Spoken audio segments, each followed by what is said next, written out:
Men's মাসিকের সর্বনিম্ন time হলো 3 দিন। বলেন সর্বনিম্ন টাইম কয়দিন? বলেন কয়দিন? সর্বোচ্চ শরীয়তের ভাষায় 10 দিন।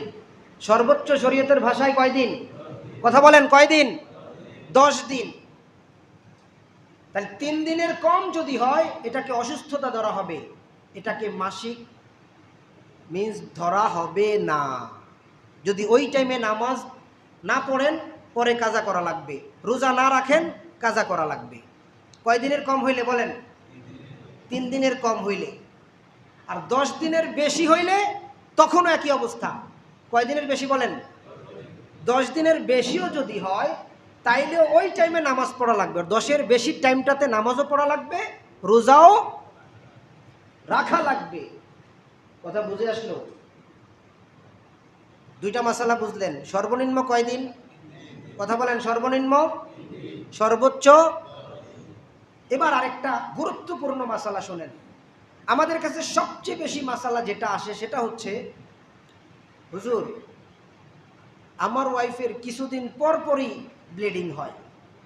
আসেনি এরকম সমস্যা? অনেকে ডাক্তারের কাছে হাজার হাজার রোগী এরকম যায়, তখন কি করবে? তাইলে মনে রাখবেন, দুইটা পবিত্রতার টাইমের মাঝে কমপক্ষে 15 দিন যদি থাকে। কয়দিন বলছি বলেন? অর্থাৎ কারো এই অসুস্থতাটা এই মাসিক যদি হয়, ধরেন একজনের অভ্যাস মাসে 5 দিন হয়, এখন যদি 10 দিন পর আবার শুরু হইল, কয়দিন পরে বলছি বলেন?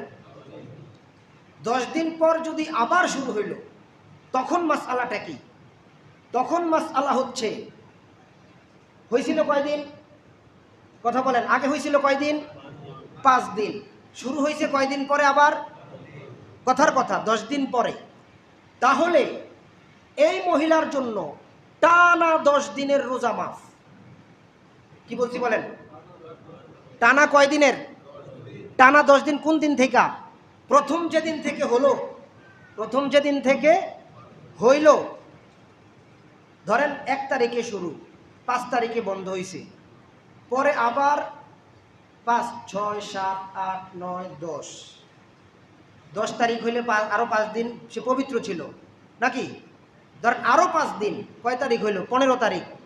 15 তারিখে সে পবিত্র, কিন্তু 16 তারিখে গিয়া তার আবার যদি প্রবলেম হয়, তাহলে কি মাসআলা হবে? মাসআলাটা মনে রাখবেন।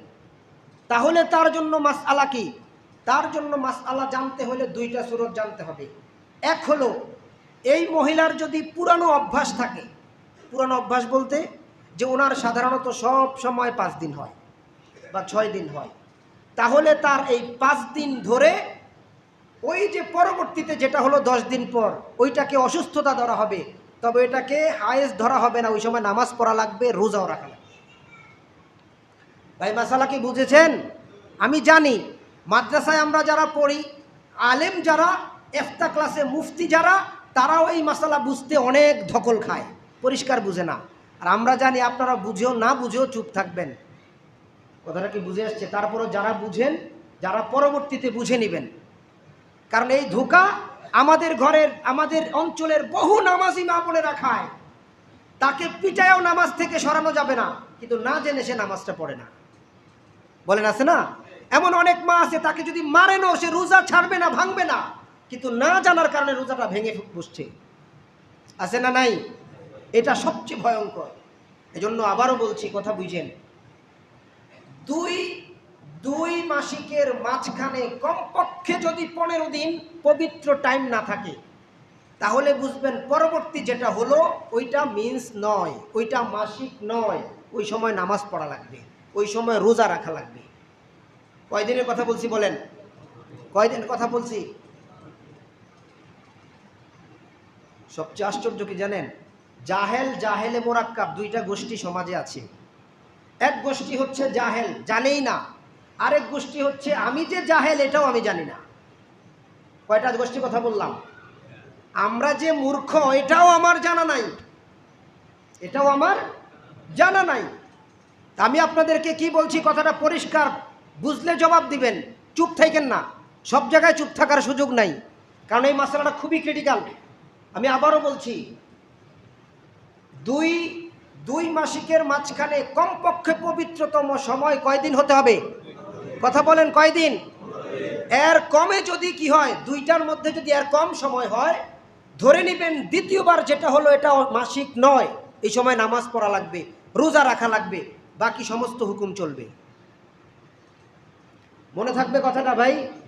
তাহলে এটা হলো ইনকানা মারিদান আও আলা সাফারিন। যদি তুমি অসুস্থ হও, অসুস্থ বুঝতে হবে। যদি আপনার 5 দিন পরেই আবার ওই যে মেয়েদের এই অসুস্থতা শুরু হয়, সেটাকে অসুস্থতা ধরা যাবে? যাবে? যাবে না। আও আলা সাফারিন, যদি তুমি ভ্রমণে থাকো। কোথায় থাকো? ভ্রমণে থাকো। এবার ভ্রমণ তো বিভিন্ন কাইফিয়তে হয়, ঠিক না? ভ্রমণ যেরকমই হোক, যদি আপনি 48 মাইল দূরে চলে যান, সেটার নিয়ত যদি হয় 15 দিনের কম, বলেন নিয়ত কয় দিনের কম হইতে হবে? কথা বলেন, কয় দিনের কম হওয়া লাগবে? আপনি চট্টগ্রাম বেড়াইতে গেছেন, বরিশাল বেড়াইতে গেছেন 1 মাসের জন্য, সেখানে যায় আপনি কসর করতে পারবেন না, রোজাও ভাঙতে পারবেন না, কারণ আপনার নিয়ত কয় দিনের? 15 দিনের, বেশি না কম? কিন্তু যদি এরকম হয় বোনের বাড়িতে বেড়াইতে গেলাম, 1 সপ্তাহ থাকবো, চলে আসবো,